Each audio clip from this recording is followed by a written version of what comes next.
اول حاجه عايزكم تصلوا على النبي، ولو انت اول مره تشوفني عايزك تتفرج على الفيديو للاخر وتعمل لي لايك لو الفيديو عجبك عشان ده بيحمسني انزل فيديوهات اكتر. ولو حابب تشوفنا على طول ما تنساش تضغط اشتراك وتفعل الجرس علشان لما انزل فيديو يوصلك اشعار ان احتليت اليوتيوب. وبس كده من غير كلام كتير، مشاهده ممتعه. بيبتدي الفيلم بتاعنا بنهاية الجزء الأول من سلسلة أفلام المتاهة، واللي بيبتدي الفيلم بتاعنا بتوماس وهو بيصحى وسط أصحابه، وبيكونوا عرفوا إنهم يهربوا من المتاهة، وبيكونوا نازلين من الهليكوبتر ورايحين لملجأ اسمه سكورش، وهيلجأوا ليه كمكان مؤقت وبعدين هيمشوا. وبنشوف جنود بتضرب ناس بتجري عليهم واللي هم الناس اللي اتصابت بفيروس. وبعد كده بيجي راجل شكله غريب بيقول لهم انهم في امان، وطبعا الراجل ده اسمه جونسون المسؤول عن تأمينه. بعد كده بيروح جونسون عند توماس علشان يكلمه عن الانفراد. طبعا بيعرف جونسون ان توماس منقلب على ذا ويكند واللي هي المنظمة اللي عملت فيهم كل ده، وانه كان عايز يعرف سبب حطتهم هنا. بس طبعا كلنا شفنا ان المنظمة هلكت وكلهم دلوقتي ميتين. فبيقول لتوماس انه مش عارف دلوقتي يسأل مين، فبيسمح له انه يروح صالة الاكل مع اصحابه. ولما بيروح بيلاقي شباب كتيرة بيكونوا حصلوا معاهم نفس اللي حصل مع مجموعة توماس، وانهم كانوا محبوسين برضو في متاهات.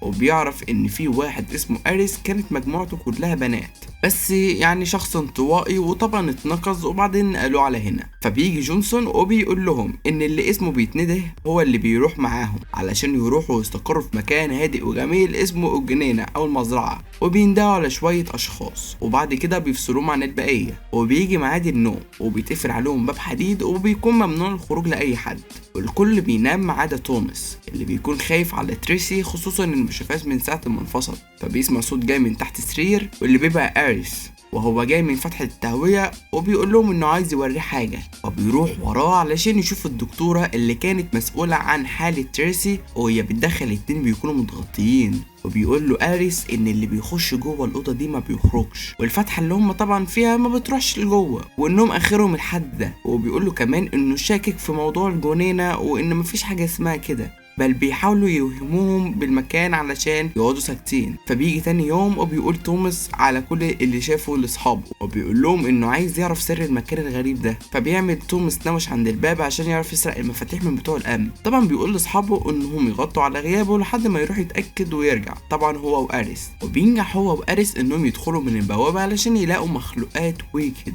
اللي قتلت معظم اصحابه موجوده داخل الانابيب دي. ولما بيكمل الناحيه التانية بيلاقي كل الشباب اللي اتندى اساميهم علشان يروحوا الجنينه متعلقين زي فيران تجارب ومحبوسين في انابيب. فبيلاقوا جونسون جاي فبيستخبوا على طول. فبيجي جونسون ويفتح محادثه مع الدكتور ايفا واللي هي المفروض ماتت زي ما ظهر في الفيديو، وبتقول له انها جايه له بكره علشان تستلم كل النماذج اللي عنده. وبتقول له على لو كان لقى المنظمه اللي قالت له عليها المعارضه ليهم وسياستهم. وبتقول له ان المنظمه دي مكانها وسط الجبال، وانها مش هتجازف بكل اللي وصلت له دوت علشانهم، وانها عايزه تنجز الموضوع وتخلص على المنظمه دي. فبيقول لها جونسون انه هيبدا بالمجموعه الجديده وهيحاول في اقرب وقت انه يستنتج العلاج دوت وبرضك يعرف مكان المؤسسه دي. وبعد كده بينتهي الانتصار. ساعتها بيجري توماس على الاوضه علشان ينبه اصحابه. طبعا بيقول لهم على اللي شافه، بيقول لهم ان الحراس جايين دلوقتي علشان يقتلوهم كلهم، وكمان بيعرفوا ان المكان ده تبع ويكد وبيعرفهم القصه كامله. فبياخدوا بعضهم وبيجروا، بس اريس بيقول لهم انه هيعمل حاجه الاول وهيجي. وجاي بيعرف انه يوقع جندي من جنود ويكد وبياخد سلاح، وبياخدوا الممرضة المسؤولة عن تريسي، ولكنهم بيوصلوا الباب مصفح. وبيكون جونسون وصل لهم وبيحاول يهديهم ويرجعهم. وفجأة بنشوف اريس بيفتح الباب، وفي اخر اللحظات بيعرف توماس انه يعدي من الباب. وبعد كده بيفتحوا ويخرجوا وسط الصحراء ويوصلوا للمكان مهجور كده علشان يستخبوا. وبيقول لهم توماس اللي شافه في القسم اللي كانوا فيه، وان ويكد عامله فيهم كده علشان في حاجه في دمهم مميزه، وطبعا ما يتمهمش راحتهم ولا حياتهم. وبيحكي لهم على المنظمه اليمنى واللي هي المعارضه لويكد، وبيقول لهم انها وسط الجبال. وبعدين بيكتشفوا المكان وبيجمعوا اي حاجه مفيده عشان تتاخد. فبيفتح جون بالغلط مكبس الكهرباء، وده اللي بيخلي الزومبي يجري وراهم. بيحاول توماس وجون يحذروا المجموعة وبينجحوا، بس واحد منهم اسمه دان بيتصاب، بس بيعرفوا يبعدوا عنهم وبيستخبوا منهم. وتاني يوم بياخدوا بعضهم وبيمشوا لمنطقة عالية، فبيلاقوا منطقة الجبال بس بتكون بعيدة عنهم جدا.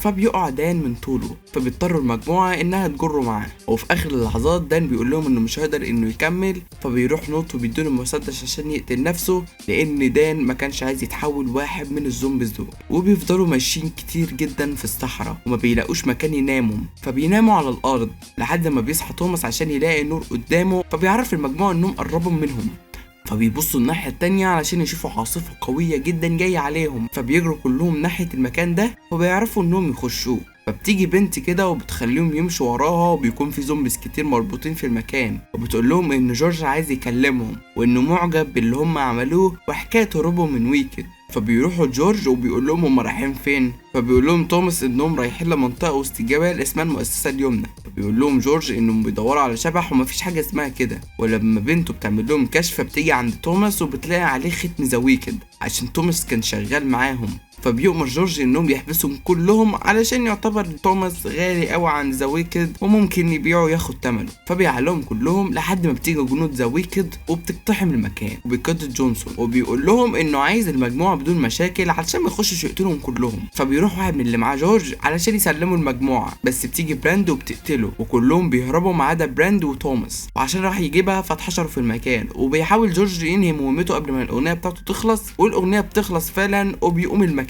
متفجر باللي فيه. طبعا بيكون براند وتوماس دخلوا ممر سري مهجور، فبيقتلوهم وبيكملوا جري لحد ما بيخشوا مبنى بيبقى مايل. وفي اخر اللحظات بيلحق توماس براند وبينقذها من الموت. وبعد كده بتقول له براند انها اتصابت في رجليها وانها ناقص لها شويه وتتحول، وبتقول له انهم عايزين يدوروا على واحد اسمه ماركوس علشان هنلاقي جورج هناك. ولما بيروحوا بيلاقوا واحد مكان ماركوس وبيقول لهم ان ماركوس مات. فبيحاول توماس يلمح له على اصحابه لو كان شافهم، فبيقول له الراجل الغريب ده ان ممكن يكونوا جوه، بس عشان تدخلوا لازم تشربوا المشروب ده. فبيشربوه فعلا، ولما بيدخلوا بيحسوا بهلاوس وبيغمى عليهم هما الاثنين. ولما بيصحى بيلاقي تريسا بتفوقه، وجورج بيكون رابط الراجل ده وبيعذبه، وبيقول لجورج انه يقول لهم على مكان المؤسسه اليمنى دي. فبيقول لهم ان في مكان بس وسط الجبال ومستحيل يعرفوا يروحوا له مشي.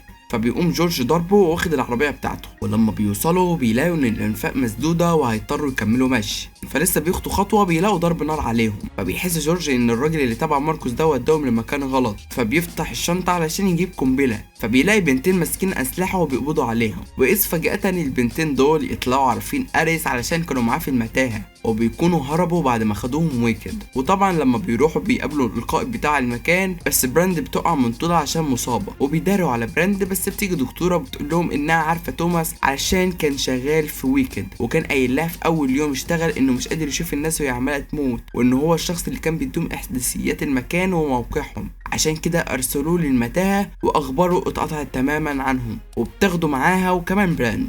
وبتقول له انه ويكد عملت علاج مؤقت للفيروس ده علشان تقلل من سميته، وانها ضحت بجيل كامل لاجل العلاج ده، وبتحقن العلاج دوت في براند. وبيقعد توماس مع براند وبيكون عارف ان العلاج ده مؤقت، وبتحكي له براند على اخوها اللي كان معاه في المعسكر في ويكد. وبعدين لما انفصلوا ما شافوش بعض تاني، فبيقوم بيطلع التمثال بتاع تشارلي وبيقول لها انه كان لطفل راجل انقذه من الموت، ووعده انه يحافظ على روح صحابه. وبيروح يقعد توماس مع اصحابه وبيكونوا فرحانين انهم خلاص هيخلصوا على ويكد اللي موتوا معظم صحابهم. فبيشوف توماس ان تريسا قاعده بعيد عنه، ولما بيروح لها هناك بتحكي له عن قصه امها اللي خلعت عينيها من كتر الكوابيس اللي بتشوفها، وانها اسفه على اللي عملته وانها كانت مضطره. فبيفهم هنا توماس ان تريسا بلغت عنهم باللاسلكي اللي وقع منهم في معسكر جورج. وبيجري توماس عشان يحذر بقيه المؤسسه، فبيلاقي صواريخ ضربتهم وبيحصل معركه كبيره جدا ما بينهم وما بين ويكد. وبيلاقي توماس ان المخيمه اللي كانت فيها براند مولعه، بس بتكون براند خرجت منها اصلا.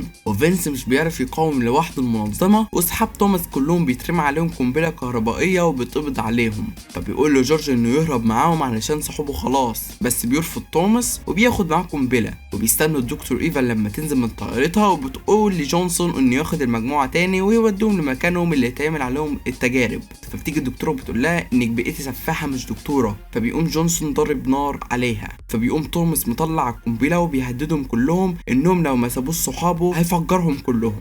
فبيكون توماس لوحده مش عارف يعمل ايه، لسه بيضغط على زر التفجير، فبيلاقي جورج داخل في الطياره والجنود فرقوا عن بعض. وجونسون بيحاول انه يقتل توماس، بس بنلاقي براند ضربت على رجله نار وبتبعده عنهم. بس حتى وسط الدمار والحرب دي جي بيتاخد مع ايفا، وبتكون تريسا الخاينه وسطيهم. فبيقرر توماس في النهاية ان الخطر عمره ما هيزول طول ما ذا ويكيد وايفا عايشين، وبيقرر انه هيروح يرجع جاي علشان وعدوا انهم يفضلوا مع بعض. وطبعا كل الموجود قرروا انهم هيبقوا مع توماس. وده كان نهاية فيلمنا. ما تنسوش اللايك والكومنت الجميل، ولو عاوز فيلم معين اكتب لي كومنت باسم الفيلم وانا في اقرب وقت هنزله الملخص بتاعه. وما تنساش تتابعنا على الانستجرام، هتلاقيني اكتر هناك وبرد على الكل، وكمان تفعل الجرس عشان يوصلك كل جديد. وبس كده، شكرا ليكم.